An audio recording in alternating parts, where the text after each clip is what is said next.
ಮಾಡ್ತಿರೋ ಕೆಲ್ಸದ ಮೇಲೆ ಗೌರವ ಇದೆ, ದುಡಿತಿರೋ ಒಂದೊಂದು ರೂಪಾಯಿ ಮೇಲೂ ಸ್ವಾಭಿಮಾನ ಇದೆ, ಬೆವರು ಕಷ್ಟ ಪಡ್ತಿರೋದಕ್ಕೆ ಹೆಮ್ಮೆ ಕೂಡ ಇದೆ. ತಿಂಡಿ ತಿಂದೆ ಕೇಶವ ಹಾಗೆ ಅಂಗಡಿಗೆ ಹೋಗ್ತಾನೆ.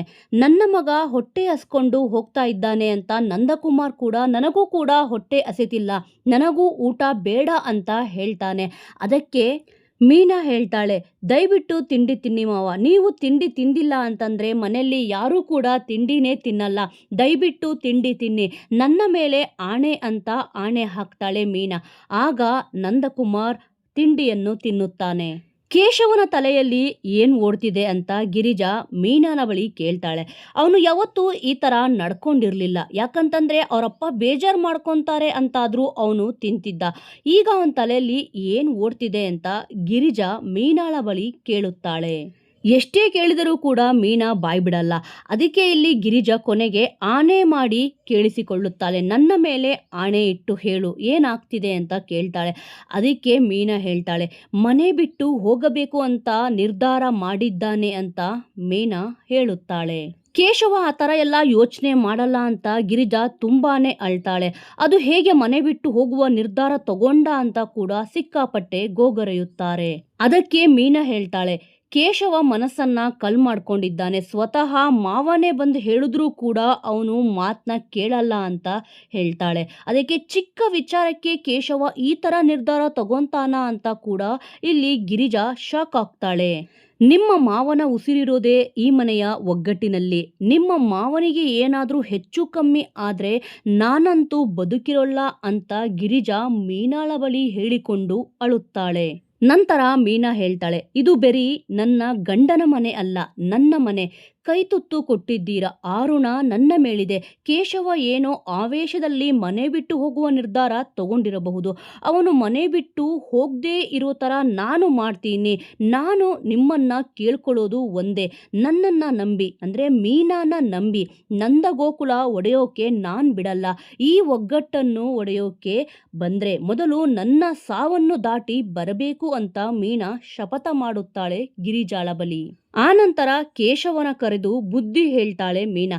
ಆದರೆ ಕೇಶವ ಹೇಳ್ತಾನೆ, ಅಪ್ಪ ಮಗನ ಮಧ್ಯೆ ನೀನು ಬರಬೇಡ ಅಂತ ಮೀನಾಳಿಗೆ ಕೇಶವ ಹೇಳ್ತಾನೆ. ಮೀನಾ ಎಷ್ಟೇ ಕನ್ವಿನ್ಸ್ ಮಾಡಿದ್ರೂ ಕೂಡ ಕೇಶವ ಒಪ್ಪೋದಿಲ್ಲ. ಅಪ್ಪನ ಸಲುವಾಗಿ ಮನೆ ಬಿಟ್ಟು ಹೋಗ್ತಾ ಇರೋದು ಅಂತ ಕೇಶವ ಮೀನಾಳ ಹತ್ತಿರ ಹೇಳ್ತಾನೆ. ನಾನು ಮನೆ ಬಿಟ್ಟು ಹೋದರೆ ಅಪ್ಪ ಅಮ್ಮ ಇಬ್ಬರಿಗೂ ಕೂಡ ನೆಮ್ಮದಿ ಸಿಗುತ್ತೆ ಅಂತ ಕೂಡ ಕೇಶವ ಮತ್ತೆ ಮತ್ತೆ ಹೇಳುತ್ತಾ ಇರುತ್ತಾನೆ. ಇವತ್ತೇ ಮನೆ ಬಿಟ್ಟು ಹೋಗ್ತಾ ಇದ್ದೀವಿ ಅಷ್ಟೇ ಎಂದು ಕೇಶವ ಹೇಳ್ತಾನೆ. ಆನಂತರ ಮನೆ ಬಿಟ್ಟು ಹೋಗೋಣ, ನಾನು ಕೂಡ ಬರ್ತೀನಿ ಅಂತ ಕೇಶವನ ಎದುರೇ ಮೀನಾ ಕೂಡ ಒಪ್ಕೊಂತಾಳೆ. ಆದರೆ ಒಂದು ಷರತ್ತು ಅಂತ ಹೇಳ್ತಾಳೆ. ಇವತ್ತ ನಾಳೆ ಕಳೀಲಿ, ಅಂದರೆ ಸೋಮವಾರ ಇವತ್ತ, ಮಂಗಳವಾರ ಕಳೀಲಿ, ಮತ್ತು ಬುಧವಾರ ಬೆಳಿಗ್ಗೆ ಮನೆ ಬಿಟ್ಟು ಹೋಗೋಣ, ನಾನು ಕೂಡ ನಿನ್ನ ಜೊತೆ ಬರ್ತೀನಿ ಅಂತ ಮೀನಾ ಹೇಳ್ತಾಳೆ. ಅದಕ್ಕೆ ಕೇಶವ ಹೇಳ್ತಾನೆ, ಅಂದರೆ 2 ದಿನದಲ್ಲಿ ನನ್ನ ಮನಸ್ಸು ಬದಲಾಗುತ್ತೆ ಅಂತ ನೀನು ಅನ್ಕೊಂಡಿದ್ದೀಯಾ ಅಂತ ಕೇಶವ ಕೇಳ್ತಾನೆ. ಏನೇ ಆದರೂ ಕೂಡ ಮನೆ ಬಿಟ್ಟು ಹೋಗುವ ನಿರ್ಧಾರ ಬದಲಾಗಲ್ಲ ಅಂತ ಕೇಶವ ಕೂಡ ಹೇಳ್ತಾನೆ ಮೀನಾಳ ಬಳಿ. ಆನಂತರ ಶ್ರೀಕಂಠ ಸ್ನೇಹಿತರ ಜೊತೆ ಆಟ ಆಡುತ್ತಾ ಇರ್ತಾನೆ. ಇಲ್ಲಿ ಸ್ನೇಹಿತರೆಲ್ಲ ಹೇಳ್ತಾರೆ, ಶ್ರೀಕಂಠನಿಗೆ ಹೊಟ್ಟೆ ಹಸಿತಾ ಇದೆ, ಏನಾದರೂ ಫುಡ್ ಆರ್ಡ್ರು ಮಾಡು ಅಂತ ಶ್ರೀಕಂಠನಿಗೆ ಹೇಳ್ತಾರೆ. ಅದಕ್ಕೆ ಶ್ರೀಕಂಠ ಫುಡ್ಡನ್ನು ಕೂಡ ಆರ್ಡ್ರು ಮಾಡ್ತಾನೆ. ಆ ಆರ್ಡರ್ ಬೀಳೋದು ವಲ್ಲಭನ್ಗೆ. ಶ್ರೀಕಂಠಗೆ ಮೊದಲು ಗೊತ್ತಾಗುತ್ತೆ ಈ ಆರ್ಡರ್ ಬಿದ್ದಿರೋದು ವಲ್ಲಭನ್ಗೆ ಅಂತ. ಆನಂತರ ವಲ್ಲಭನ್ನ ಆಟ ಆಡಿಸಲು ಹೋಗುತ್ತಾರೆ.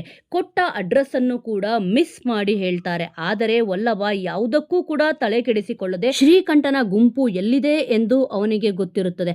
ಅದಕ್ಕೆ ಅಲ್ಲೇ ಹೋಗಿ ಫುಡ್ಡನ್ನು ಕೊಡ್ತಾನೆ. ಫುಡ್ಡನ್ನು ಕೊಟ್ಟ ನಂತರ ದುಡ್ಡು ಕೊಟ್ಟರೆ ಹೋಗ್ತೀನಿ ಅಂತ ವಲ್ಲಭ ಹೇಳ್ತಾನೆ. 2-3 ಬಾರಿ ಹೇಳ್ತಾನೆ.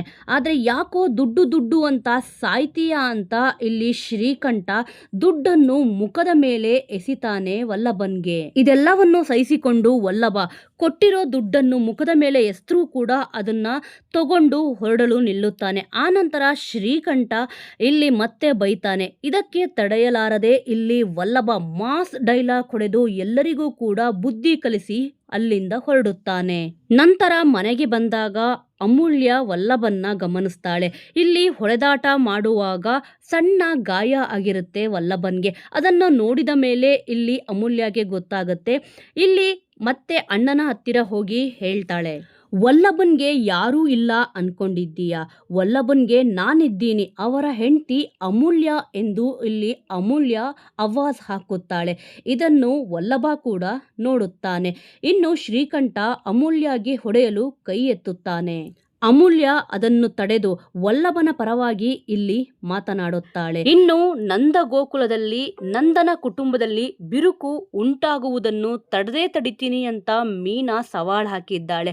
ಇತ್ತ ವಲ್ಲಭ ಜಗಳ ಆಡಿಕೊಂಡು ಬಂದಿದ್ದಾನೆ. ಇನ್ನು ಕೇಶವ ಮನೆ ಬಿಟ್ಟು ಹೋಗುವ ನಿರ್ಧಾರ ತಗೊಂತಾನ ಅಥವಾ ಮನೆಯಲ್ಲೇ ಉಳಿದುಕೊಳ್ಳುತ್ತಾನ ಎಂದು ಕಾದು ನೋಡಬೇಕಿದೆ.